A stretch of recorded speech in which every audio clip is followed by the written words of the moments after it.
Imagine, imagine you are standing in your living room.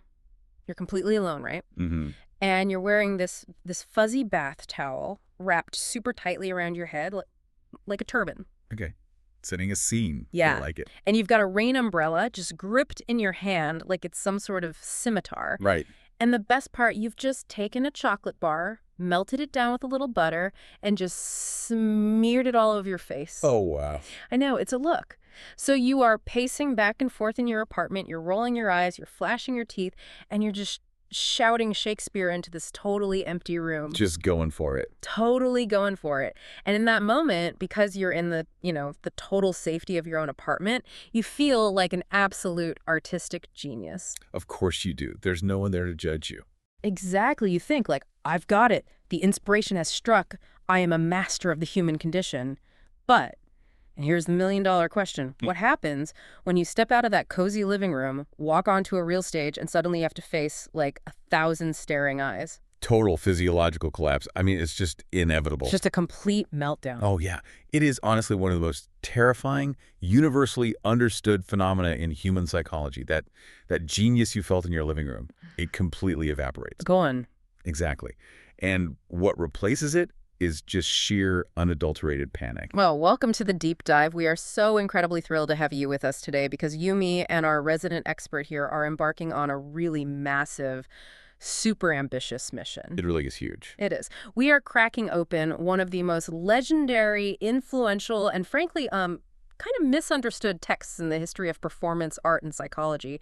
We are diving deep into Konstantin Stanislavski's monumental book, An Actor Prepares. It really is a monumental book. Yeah. And, it is so incredibly important to state right up front, this is not just an acting manual. Right. Like, if you, listening to this, think we're just going to talk about how to play pretend on a stage or how to project your voice to the cheap seats, you are in for a profound shock. At the total paradigm shift. Exactly. This book is a forensic exploration of human psychology. What Stanislavski was trying to do, essentially, was map the unmappable. He was trying to figure out how to reliably, consistently trigger the human subconscious. Right. And our mission today is to journey through the entire progression of Stanislavski's system, as he called it. We are going to trace the through-going action of the book itself, all 16 chapters. Quite a journey. It is. We are starting with that rigid, panicking, chocolate-covered amateur I was just talking about. And we are going to walk step by step through the agonizing, brilliant process of dismantling that panic. Right down to the studs. Yeah, until we literally witness the actual birth of a living, breathing character in the realm of the subconscious. What's fascinating here is that the ultimate goal of his entire system is to reach the subconscious. That deeply elusive state of pure, flowing inspiration. Which everyone wants, right? Everyone wants it. And this is the crux of his entire philosophy. You cannot get there directly. You can't just force it. No, you absolutely can't. You can only get there through highly conscious, deliberate, and often deeply physical steps. You cannot force inspiration. You can only build, like, the perfect, meticulous trap for it. Okay, let's unpack this. Because the book itself is structured in this incredibly engaging, almost novelistic way. Yeah, it reads like a story. It does. It's written as a semi-fictional diary of an acting student named Kostya. And Kostya is learning his craft from this legendary, masterful, and frankly kind of intimidating director named Tortsov. Who's basically Stanislavski's stand-in, right? Exactly. Tortsov is the voice of the system. And before Kostya can learn how to build a human character, Tortsov has to show him exactly how he is completely destroying one. Yes, it begins with the diagnosis. Because in any field, before we can cure the disease, we have to observe the symptoms in their rawest form. And Kostya gives us a lot of symptoms. Oh, a veritable feast of awful symptoms in his very first test. It is a disaster. I mean, it is a deeply relatable, humiliating disaster. So the setup is that the students at this acting academy are told they have to put on an exhibition performance. Right, a test in front of an audience. Yeah. And Kostya, in his supreme, totally unearned amateur confidence, decides he is going to play the title role in Shakespeare's Othello. Which is a massive undertaking for anyone. Huge. And this brings us back to that living room scenario. He goes home, he gets inspired, he builds the towel turban, the umbrella sword, the melted chocolate face paint. Which is just so cringe-inducing to read. It really is. He works for 5 hours alone in his room just admiring his own reflection and thinks, I am brilliant. We really have to look at the psychology of why he does this, though. It's the illusion of inspiration. He's in the safety of his own room with absolutely no external pressure. Nobody is watching him. Exactly. And because he doesn't actually know how to tap into his own internal emotional reality yet, he relies completely on external superficial stereotypes. Like what he thinks a tragic figure looks like. Right. What he thinks savage or tragic or jealous looks like. Hmm. The chocolate on the face is the ultimate symbol of this. It's a mask. He feels comfortable because he is entirely isolated from the reality of another human being looking at him. But then, the day of the exhibition actually arrives. He gets to the theater, he gets to the stage, and reality just hits him like a freight train. Oh, it's brutal. He walks out from the wings, and suddenly he's not in his cozy room with his mirror. He looks out, and he describes the auditorium as this terrifying, endless black hole. The black hole of the audience. Yeah, the footlights are blinding him, creating this wall of heat and glare. And the furniture on the stage isn't where he wants it to be. Of course not. And the umbrella and the chocolate aren't helping anymore. They just feel ridiculous. And all that inspiration he felt at home, it vanishes instantly. It completely evaporates. And let's talk about what happens physiologically here, because Stanislavski is incredibly astute about the biology of panic. Yeah, break that down for us. When Kostya faces that black hole of the audience, his amygdala just fires. His fight-or-flight response activates immediately. His body is suddenly flooded with cortisol and adrenaline. So his body literally thinks it's in physical danger. Exactly. His muscles physically tighten up, acting like armor against a perceived threat. His throat constricts. His voice sounds thin and fake, even to his own ears. He realizes he has absolutely nothing internal to fall back on. He actually says his hands and face turn to stone. Yeah. He's paralyzed. He is. So what does a panicked human do when they are expected to perform but are frozen with fear? They fake it. They resort to mechanical action, yes. Yeah. Kostya starts desperately forcing it. He starts clenching his fists, rolling his eyes even harder, making these violent, jerky gestures. Just trying to physically squeeze the acting out of his body. Basically just praying to get to the end of the scene. He is experiencing the absolute naked terror of being entirely hollow in front of a crowd. But then, Tortsov, the director, he contrasts Kostya's nightmare with another student, Maria. Yes, Maria. Maria comes out to do her scene, but she is so overwhelmingly nervous, so genuinely terrified of the crowd, that she accidentally trips and throws herself down a flight of stairs right there on the stage. An actual accident. A real accident. She falls, writhes on the floor, and cries out, "Oh, help me!"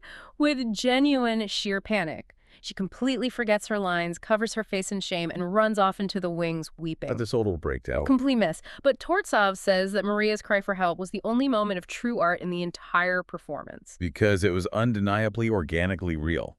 In that split second of falling and screaming, Maria wasn't pretending to be in pain or pretending to be scared. She actually was. She actually lived it. The audience's collective breath hitched. They felt it in their own bodies. Tortsov uses this complete disaster of a test to diagnose the students and to lay out a taxonomy of acting. Right. He categorizes it. He defines 3 distinct types of acting, and this framework is foundational to absolutely everything that follows in the book. Right. He breaks it down super surgically. The first type is true art, or what he calls living the part. Which is the goal. This is the holy grail of the system. This means experiencing the actual organic feelings of the character every single time you perform it. Whether it's opening night or the 1000th performance on a rainy Tuesday, you aren't faking the grief or the joy. You are actively living it in that exact moment. Then there is the second type, which Tortsov calls the art of representation. Okay, how is that different? Well, historically, this is heavily associated with the famous 19th century French actor Benoît Constant-Coquelin. In this method, the actor does experience the true feeling, but only once, like in their living room or in early rehearsals. So they find it once. They find the genuine emotion, and then they observe themselves. They see how it looks in a mirror. They perfect the external physical form of that emotion. Like the exact angle of an eyebrow. Exactly. The drooping eyebrow, the precise, calculated tremor of the hand, the specific catch in the voice. And then they meticulously memorize that exterior shell. So when they get on stage, they don't feel the emotion anymore. They just coldly, perfectly reproduce the beautiful exterior. Tortsov actually admits this is a form of art, right? He does, yeah. Because it demands incredible physical perfection and discipline. But he says it's ultimately cold. Like, it might astonish an audience's eyes, but it won't actually move their souls. Precisely. It's beautiful, but empty. But then we get to the third type, which is just the absolute bottom of the barrel. This is what Kostya was doing, mechanical acting. Yes, mechanical acting. This is relying on what Stanislavski calls rubber stamps or cliches. I love that term, rubber stamps. It's so accurate. It's using universally accepted, totally dead gestures to represent complex human emotions without ever having felt the emotion in the first place. Like rubbing your forehead with the back of your hand to show tragedy. Or clutching your chest and sighing to show love. Or baring your teeth and widening your eyes to show jealousy, which is exactly what Kostya was doing with his chocolate-smeared face. It's acting as a dead mask. You're just stamping a symbol onto the scene. Right. It's just signaling the emotion, not feeling it. But I want to push back on this a little bit, because as I was reading this, a massive contradiction hit me. Oh. Yeah. If true art requires real inspiration, real organic feeling every single time you step on stage, Right. and we know for a fact that we cannot just command inspiration to appear on a schedule. Like, aren't actors just rolling the dice every single night? That is the big question. I mean, hoping that you genuinely feel the tragic suicidal despair of Othello every Tuesday at 8 p.m. feels like hoping lightning strikes the exact same spot on the stage every evening. It seems biologically and statistically impossible. And that, right there, is the core paradox of the entire Stanislavski system. That is the central problem he spent his entire life trying to solve. Because you can't just command it. You've hit the nail on the head. Our subconscious is what gives us true inspiration. It is the wellspring of organic emotion. But the subconscious is, by definition, inaccessible to our conscious logical mind. It doesn't take orders. Right. If you try to force it, if you stand in the wings and say to yourself, okay, I need to feel devastatingly sad right now, cry on command, the subconscious gets alarmed and retreats. Our consciousness, our intellect, and our sheer force of influential will actually kill inspiration. So we desperately need the subconscious to do true art, but we can't talk to it. It doesn't speak English. It doesn't take stage directions. Exactly. So what is the solution? Tortsov introduces the concept of the oblique approach. The oblique approach. You cannot command the subconscious directly. But in the landscape of the human soul and body, there are elements that are subject to our conscious will. Things we can control. Yes. Our physical bodies, our muscular tension, our line of attention, our simple physical actions, these are accessible to us. We can control them. So the system teaches that these accessible conscious parts can act as a lure. Like bait. Like bait. They can gently coax the involuntary subconscious psychic processes out of hiding. Conscious technique becomes the highly trained engineer that harnesses and controls the involuntary forces of nature. Okay, so we have the diagnosis. We know Kostya is suffering from the disease of mechanical acting, brought on by the panic of the stage. And we know the cure is to build this meticulous trap for the subconscious using our conscious mind. But where do we even begin if Kostya is standing on stage, stiff as a board, rolling his eyes and hyperventilating?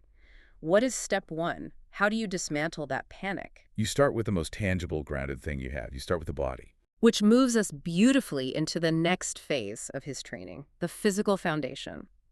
Because you cannot do delicate emotional, psychological work if your body is in a state of rigid spasm. You really can't. And Tortsov makes this incredibly painfully clear with the piano exercise, which might actually be my favorite demonstration in the entire book. It is brilliant in its simplicity. So Tortsov brings Kostya and the rest of the students around a massive, heavy grand piano.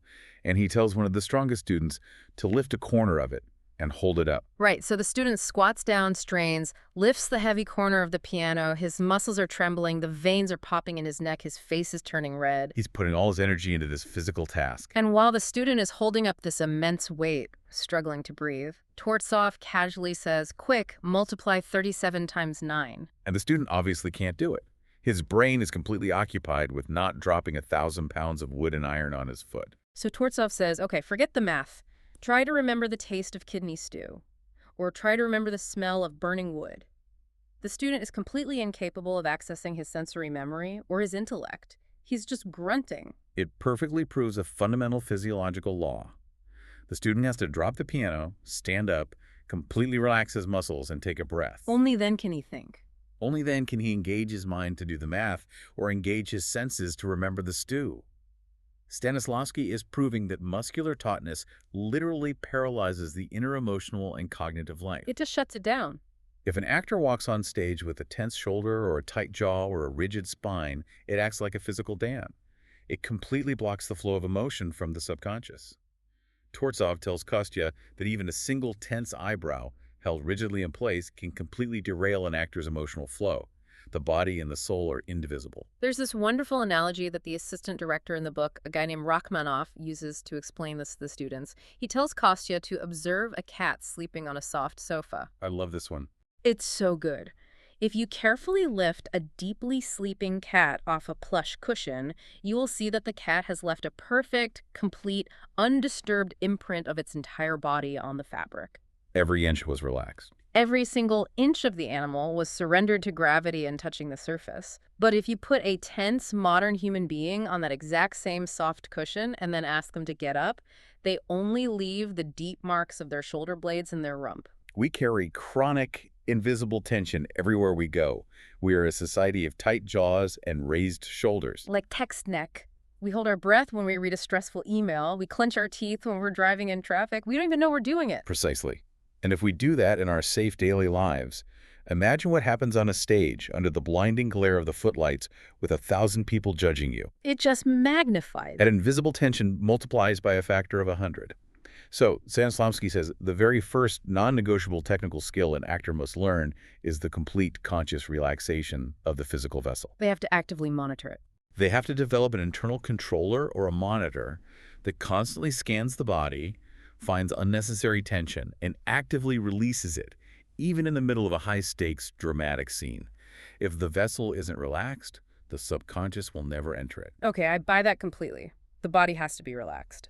But you can't just stand on stage completely slack like a puddle of water. You're in a play. You have to do something. Right, you have to act. And this is where Stanislavski introduces the concept of action and the magic if, because you can't just tell an actor, okay, be relaxed and now act jealous or act scared. You cannot act a noun. You cannot act a static state of emotion. Right. If a director tells an actor to play fear, what happens? The actor instantly resorts to the rubber stance we talked about. Wide eyes, shaking hands. They will gasp, they will widen their eyes, they will visibly shake their hands, they will try to squeeze the emotion of fear directly out of their muscles. And it will look fake, because it is fake. Because you can't generate it from nothing. Stanislavski says, stop trying to squeeze the emotion. The emotion is the result, not the starting point. Instead, you have to give yourself a circumstance. You introduce the magic if. The example Tortsov uses in the text to demonstrate this is so immediate. The students are sitting around acting poorly, and Tortsov suddenly points to the heavy wooden door of the classroom and asks, if there was a violent, raving madman standing right behind that door trying to get in, what would you do? And instantly, the entire atmosphere of the room changes. The students completely stop trying to look scared for the teacher. Their whole body shifts. Instead, their eyes start quickly measuring the distance from their chair to the door. They start looking around the room, scanning for heavy desks or chairs to use as barricades. Figuring out how to survive. They look at the windows to calculate an escape route. Their deeply ingrained human instinct for self-preservation kicks in, and it suggests logical, concrete, physical ways of dealing with the hypothetical danger. And the emotion just follows. Exactly. The emotion of fear naturally, organically rushes in to follow the physical action of barricading the door.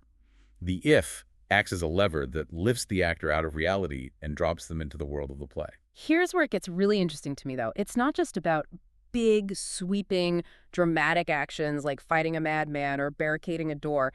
It's about the microscopic truth of tiny physical actions. The fine details. Yeah, and this is beautifully illustrated in a scene where Kostya has to do the burned money exercise. This is a massive turning point for Kostya's understanding. He is tasked with a solo improvisation scene where he has to pretend to be a clerk. He has to count huge stacks of money, tie them up in bundles, and later in the scene, the money accidentally gets thrown into a fire and burned. So how does he do it first? At first, Kostya gets on stage, and he's just wildly waving his hands in the empty air, loosely pretending to shuffle bills, and it feels incredibly fake. He feels totally exposed to the audience, and the panic starts creaking back in. Because he's just miming. His brain knows he's holding thin air. He doesn't believe his own actions, so how could the audience? Exactly. So Tortsov stops him immediately. He forces Kostya to stop acting the broad idea of counting money and forces him to focus on the literal, tiny, biomechanical realities of the task. The specific mechanics. He makes Kostya remember exactly how it feels to handle dirty, crumpled paper notes. If the notes stick together, how do you moisten your thumb? How do you tap a stack of uneven bills on a wooden table to square them up? How do you loop the string around it? How do you pull the knot tight?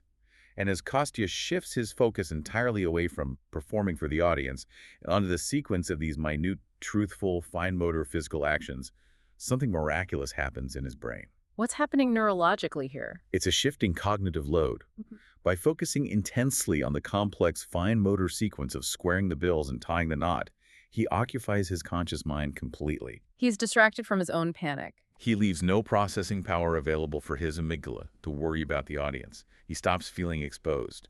The moment he convinces his own physical nature of the truth of what he is doing, even though he is holding thin air, his muscles relax. He feels grounded again. He feels perfectly at ease on the stage. He even starts improvising, carefully laying the imaginary ball of string aside so it doesn't roll off the desk. Yeah. He creates physical truth. So by giving the actor a highly specific, simple, truthful, physical task, you completely bypass the psychological panic of being looked at. You give the conscious mind a job, counting the money, tying the string, checking the door, so that the subconscious is left alone, feels safe, and can sneak in through the back door to provide the emotion. What's fascinating here is how this scales up from a simple classroom exercise to the greatest literature in the world. Tortsov points to Shakespeare. The ultimate test. Look at Lady Macbeth. When she reaches the absolute tragic climax of her guilt and despair, the sleepwalking scene, where her mind is fracturing under the weight of murder, Shakespeare doesn't write a long, abstract monologue for her about feeling deep, tragic guilt. He doesn't give her an abstract emotion to play. He gives her a physical task. Precisely. He gives her the simple, incredibly specific physical action of trying to wash a tiny spot of blood off her hand. Out, damn spot. Oh, wow. By focusing the actor entirely on that intense, obsessive physical action of scrubbing the skin, the subconscious emotion, the crushing, world-ending guilt, is naturally pulled along for the ride. The physical action is the engine that pulls the heavy train of emotion. Okay, so we've established the physical foundation. The actor's body is relaxed, the tension is gone. They are performing truthful, logical, physical actions based on the magic if, like tying string or scrubbing a hand. But counting imaginary money or washing your hands isn't enough to carry a complex 3-hour play like Hamlet or The Cherry Orchard. The mind has to give those physical actions a highly specific direction, an intellectual framework, and emotional weight. Exactly. And this requires immense trained discipline of attention. Because even if your body is perfectly relaxed, your mind can still be entirely focused on the wrong thing. Like worrying about a prop or the audience. Your mind can still be wondering if the director likes your performance or if the audience is bored, which instantly kills the reality of the scene. Tortsov demonstrates this necessity of focus with the chandelier exercise. Right. The students are sitting in the brightly lit classroom, and Tortsov demands that they quickly, sequentially point out specific objects in the room. He barks out, "The picture, the chandelier, the scrapbook, the rug." He's forcing them to see the room. He forces their visual attention to dart rapidly from object to object within the four walls of the stage, bringing their mental focus entirely into the immediate environment and completely away from the darkness of the auditorium. He is training the reticular activating system, the part of the brain that filters what we pay attention to. He is teaching them to create what he calls an unbroken series of images, or a continuous moving picture in the mind. An inner film. Think about how we communicate in real life. If I ask you, was it cold outside when you walked in? Before you answer, you shouldn't just mechanically say yes. Right. I actually remember it first. For a fraction of a second, you mentally transport yourself back to the street. You visualize the snow on the pavement. You remember the sensory feeling of the wind hitting your face. And then based on that internal image, you answer, yes, it's freezing. On stage, an actor must have a continuous, unbroken film of these inner images running in their mind beneath the dialogue, dictating their true relationship to the environment. But a play is huge. It's a massive amount of text and action. To manage all of this inner imagery and physical action, you had to break the play down into digestible pieces. You can't just swallow a 5-act tragedy whole. You'll choke on it. It's too much. So Stanislavski introduces the concept of units and objectives. He compares it to eating a turkey. You don't eat it whole, you carve it into slices. Or, even better, he compares it to buoys marking a channel for a ship. If a ship tries to navigate a treacherous, massive harbor without any markers, it will run aground on a sandbar. A play is a harbor full of emotional shallows and hidden reefs. That's a great image. So the actor and director must divide the play into main organic episodes, which he calls units. And at the beating heart of every single unit is a creative objective. What does a character want in this specific slice of the play? But here is the absolutely critical, non-negotiable rule about objectives. Yeah. An objective can never, ever be a noun. It must be a verb. If we connect this to the bigger picture, the reason for this strict grammatical rule is profoundly rooted in human psychology and linguistics. Nouns are dead concepts. They represent static states of being. Like love or anger. The brain cannot act on a noun. Verbs, on the other hand, stimulate the motor cortex. They stimulate the will to act. Tortzoff uses a devastating scene from Henrik Ibsen's play Brand to demonstrate this to the students. Remind me of that scene. In the scene, a mother named Agnes is deeply mourning her recently dead child, weeping as she sorts through his little baby clothes. Right. So Tortzoff asks the students, what is the objective here? And a student says, okay, that's easy. The objective of the scene is a mother's love. Or another student suggests the fanatic's duty. And Tortzoff rejects both of those immediately. A mother's love is a noun phrase. You cannot physically do a mother's love. It doesn't push the actor to any concrete activity. You just end up sitting there. If your objective is a noun, you can only sit there and try to painfully squeeze out a generalized, vague feeling of love, which leads straight back to tension and rubber stamp acting. But if you change the objective to a verb, like instead of a mother's love, the objective becomes, I wish to remember my dead child. Exactly. I wish to remember. That is an active doing verb. It forces the actor to actually do something. It forces the actors to pick up the tiny baby shoe, look at the scuff marks on the toe, and actively, physically try to recall the specific weight of the child wearing it. It makes it tangible. It gives the actor a concrete, psychological, and physical task to accomplish in the scene. The verb stimulates the will to achieve a goal, and the emotion of grief naturally follows the failed execution of trying to bring the child back through memory. It's like when you tell someone who is nervous before a speech to be confident. Confidence is a noun. It just makes them panic more because they aren't confident. It's terrible advice. But if you give them verbs, stand up straight, breathe from your diaphragm, make eye contact with the back row, they execute the verbs, and the result is that they appear and eventually feel confident. That is a perfect analogy. The verb is the vehicle. But this leads me to a massive question, and I really struggled with this part of the book. Where does the actor get the raw emotional material to fill these objectives? If I am playing Agnes, a mother mourning a dead baby, but I am a 20-year-old acting student who has never had a child, let alone lost one, how do I find the truth of that grief?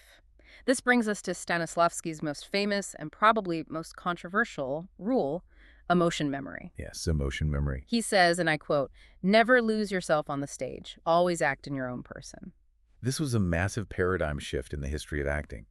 People generally assume acting is the art of becoming someone else entirely, putting on a new personality like a coat. Right, disappearing into the role. Stanislavski says, no, absolutely not. You can never get away from yourself. The moment you lose yourself, the moment you try to be a fictional entity, you stop living the part and start exaggerating falsely. You must use your own past emotional experiences, smelted down in what he calls the furnace of emotion memory, to deeply understand and relate to the character's plight. Wait, I have to push back here. Isn't that incredibly dangerous? If an actor is playing a character who loses a child, and the actor has to dredge up the memory of their own real-life dead relative, or their own deepest, darkest trauma every single night at 8 p.m. to get the tears flowing, aren't we just talking about psychological self-harm? That's a valid concern. That sounds like a recipe for a nervous breakdown.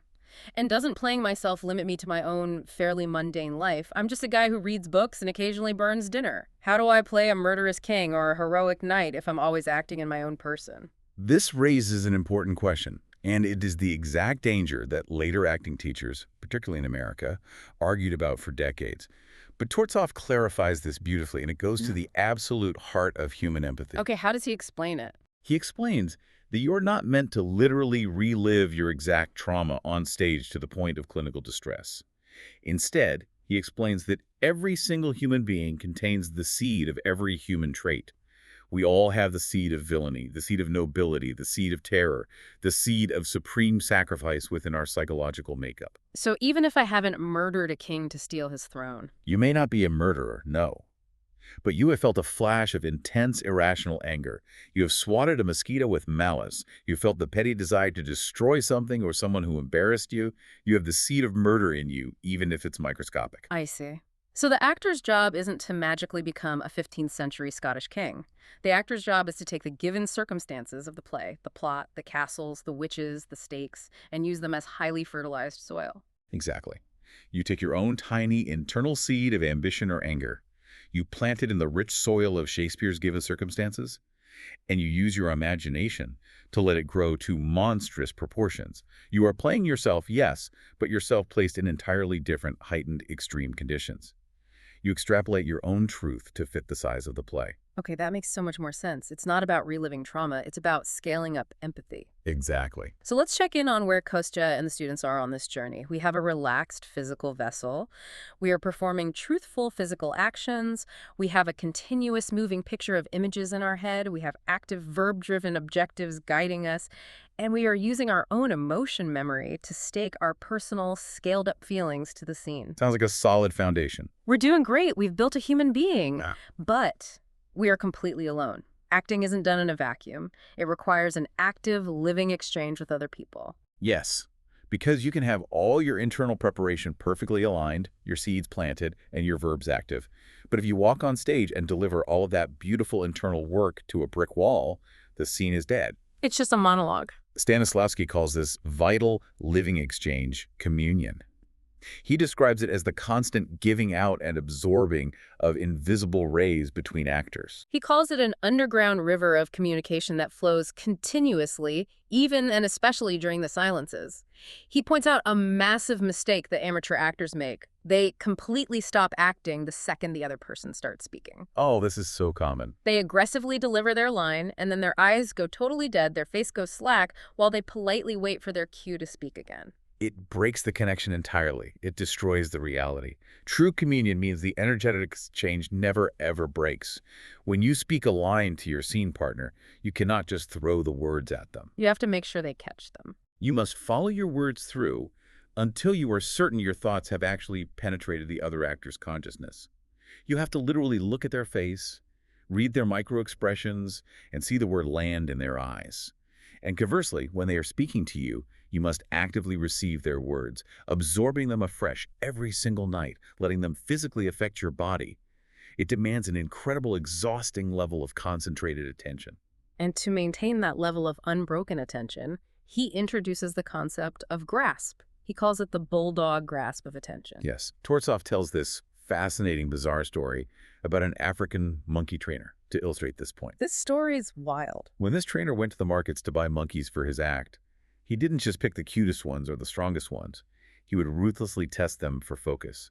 He would take a bright handkerchief or a shiny tin toy and wave it in front of a monkey to get its attention. Hooking them in. Once the monkey was hooked on the toy, the trainer would suddenly try to distract it with something else, a peanut, a loud noise, or a cigarette.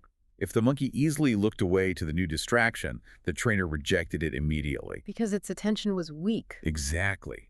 But if the monkey maintained a fierce, unbreakable, obsessive attention on that first shiny object, completely refusing to be distracted by the peanut, the trainer bought it on the spot. Because that monkey possessed grasp. And actors need that exact same bulldog grasp on their objectives and on the eyes of their scene partners. You have to lock on and refuse to let the audience's coughing or a missed lighting cue distract you. But it's not just a rigid, unyielding lock. It has to be flexible. Right. Can't just be stubbornness. Which leads us to the concept of adaptation. This is how humans consciously and unconsciously adjust their behavior to overcome obstacles in communication. Adaptation is one of the most brilliant psychological observations in the book. Tortsov gives an example of supreme, unexpected human sorrow to explain how adaptation works. He talks about an actual incident where a mother received the sudden, shocking news of her son's death. If you were writing a bad movie, she would instantly weep, tear her hair out, and collapse. Right. That is the logical, intellectual rubber stamp version of grief. But in reality, in the very first moments after hearing the news, her subconscious made a bizarre, completely illogical adaptation. What did she do? Instead of crying, She turned around and began hurriedly, but calmly, getting dressed. She put on her coat, her hat, very methodically. And only after she was fully dressed did she run to the street door, throw it open, and begin screaming for help. It's completely illogical on paper. The cognitive dissonance is huge, but it rings so profoundly true to human behavior in shock. Exactly. An intellectual, conscious plan would have her faint immediately. But the subconscious creates these spontaneous, vivid adaptations, like meticulously buttoning a coat while your world ends, that hit the observer with devastating truth. So on stage, actors must be constantly adapting to each other. Because live theater is unpredictable. If your scene partner accidentally delivers a line with more anger than usual, you cannot just give your rehearsed sad response. You have to organically adapt to the new obstacle they just threw at you. I want you, the listener, to think about this in your own daily life. Think about how you intuitively, subconsciously adjust your voice, your posture, your vocabulary, the literal raise you give off, depending on who you are talking to. It changes constantly. It does. Think about how you adapt when you are talking to your boss and asking for a raise, versus when you are kneeling down to talk to a toddler who dropped their ice cream, versus when you are arguing with a customer service rep on the phone. You don't consciously write a script for those adjustments. No, of course not. You don't say, I will now lower my pitch by 2 octaves. Your subconscious instantly adapts to the obstacle and the objective. An actor has to train their instrument to be so porous and sensitive that these adaptations happen live, in the moment, under the lights. So we have gathered all the pieces. We have the relaxed body, the active mind, the emotional memory, the communion, the grasp, the adaptation.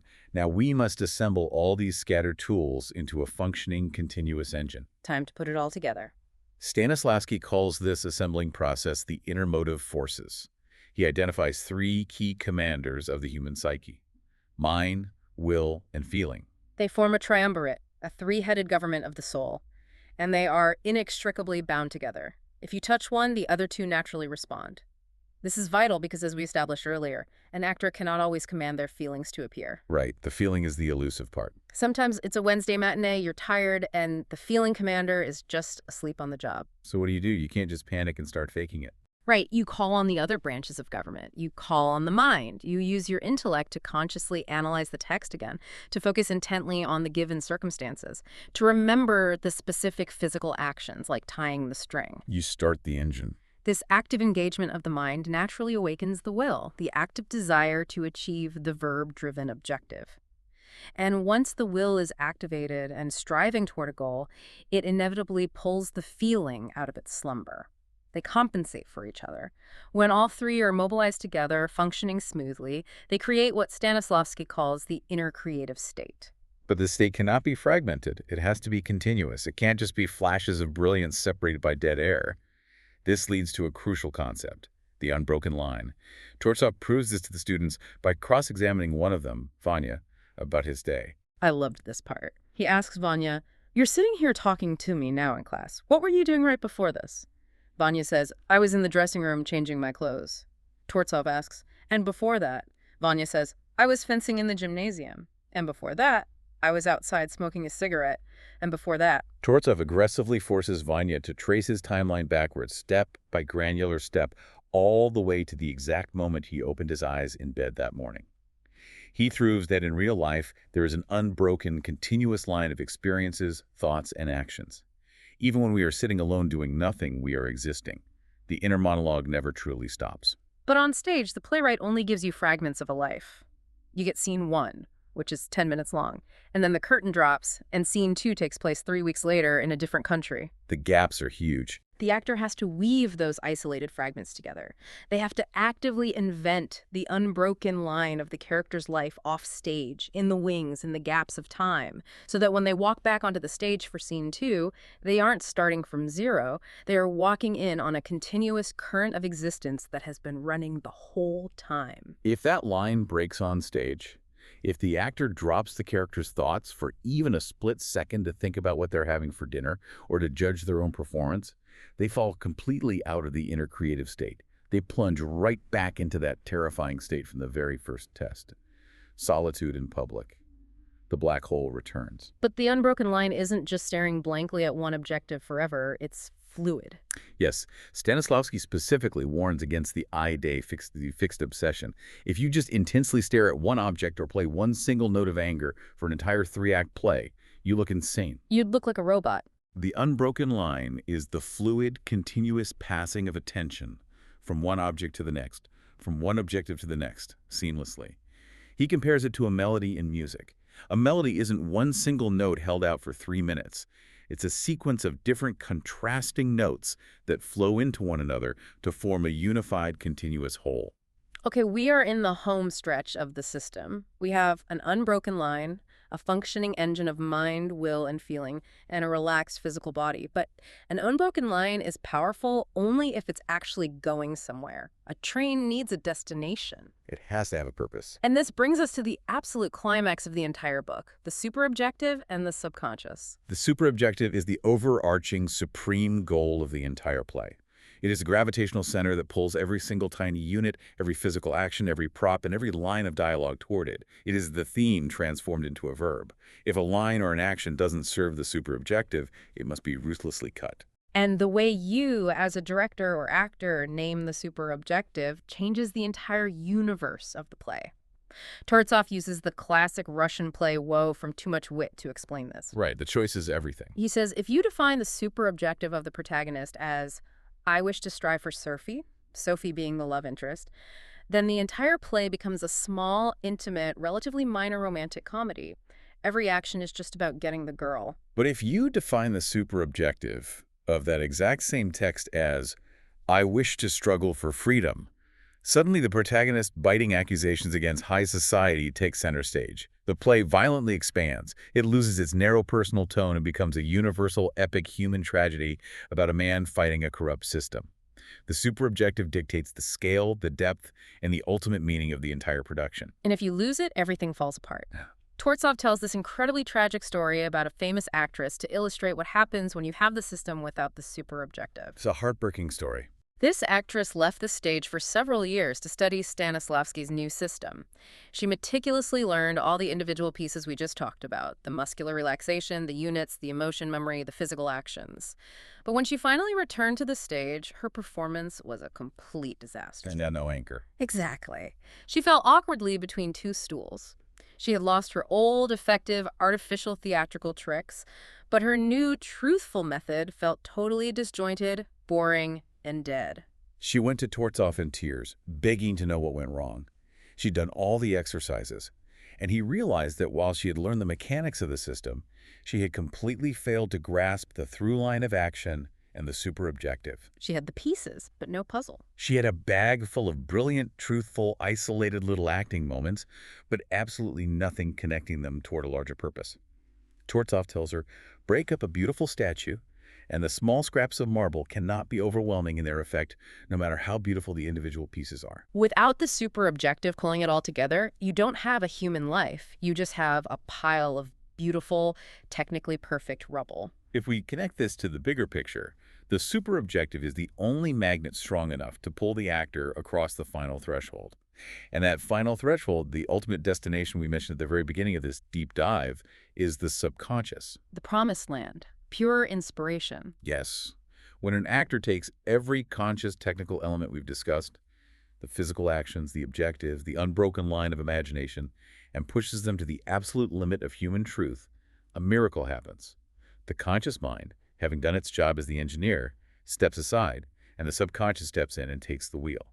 Stanislavski uses a deeply evocative biological analogy here. The birth analogy. He says that creating a character is a natural act, subject to the exact same laws of organic nature as biological birth. The author of the play is the father, the actor is the mother pregnant with the part, and the role itself is the child that is eventually born. It requires a long, arduous gestation period. The actor and the part must become intimate, they must quarrel, they must reconcile, and eventually they must merge until you cannot tell where the actor's ego ends and the character's soul begins. When the superobjective is irresistible and the actor gives themselves up to it completely, they reach inspiration. At that point, they don't even consciously know how they are doing what they're doing anymore. They're simply living.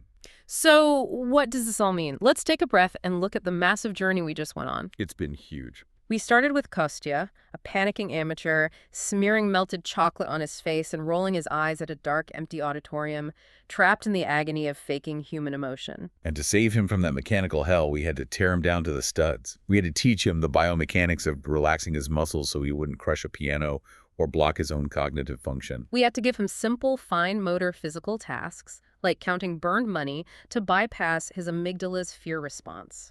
We taught him to carve the intimidating script into manageable units with active, verb-driven objectives that stimulate the motor cortex. We made him mine his own soul for the seeds of emotion memory, forcing him to act in his own person rather than hiding behind a mask of trauma. We taught him how to lock onto his scene partners with a bulldog grasp, reading microexpressions and exchanging invisible rays of communion. We wove all his fragmented moments into an unbroken line of psychological life. And finally, we surrendered all of that agonizing, meticulous, conscious preparation to the magnetic pull of the superobjective, allowing the subconscious to seamlessly birth a living, breathing human soul on stage. It is a staggering architectural achievement of psychology to map the transition from conscious technique to subconscious inspiration. But Stanislavski leaves us with a thought that expands far, far beyond the footlights of the theater. Which is the real takeaway. He insists throughout the book that this system is not a set of artificial rules invented to make plays more entertaining. He claims these are the actual observable laws of organic nature. And this is where I want to turn to you, listening to this right now. Because if Stanislavski is right, this applies to you. Think about your own daily life. How often do you go through your day mechanically acting? Just going through the motions. How often are you relying on your own rubber stamps, the fake smile, the polite nod, to get through a conversation with a coworker or a tense dinner with your family?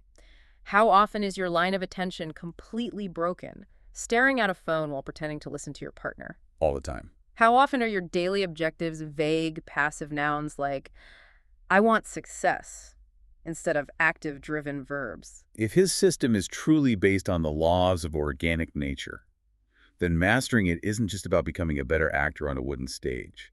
It is a literal blueprint for how to be a fully present, deeply empathetic, and profoundly truthful human being in the real world. But I want to leave you with one final, slightly provocative thought to chew on, something that builds on everything we've discussed but takes it into the future. Okay, let's hear it. Stanislavski spent his life trying to perfectly decode the algorithms of the human soul. He turned emotion into a reproducible system of actions and objectives. If that is true, if human empathy and emotion can be systematically reverse-engineered into verbs and physical tasks, what happens when we feed Stanislavski's system into artificial intelligence? Oh, wow. Right. If a highly advanced AI learns to play the magic if it is programmed to pursue active verbs, read micro-expressions for communion, and utilize a database of emotion memory to adapt to our prompts, will we ever be able to tell the difference between a brilliantly programmed machine and a living, breathing human soul? That is a terrifying and fascinating question. If the system works perfectly, does the soul even need to be real to make us feel something? Something to think about the next time you interact with a screen or a stage? Thank you so much for joining us on this incredibly deep dive into the architecture of the human heart. It's been an amazing journey. We'll see you next time.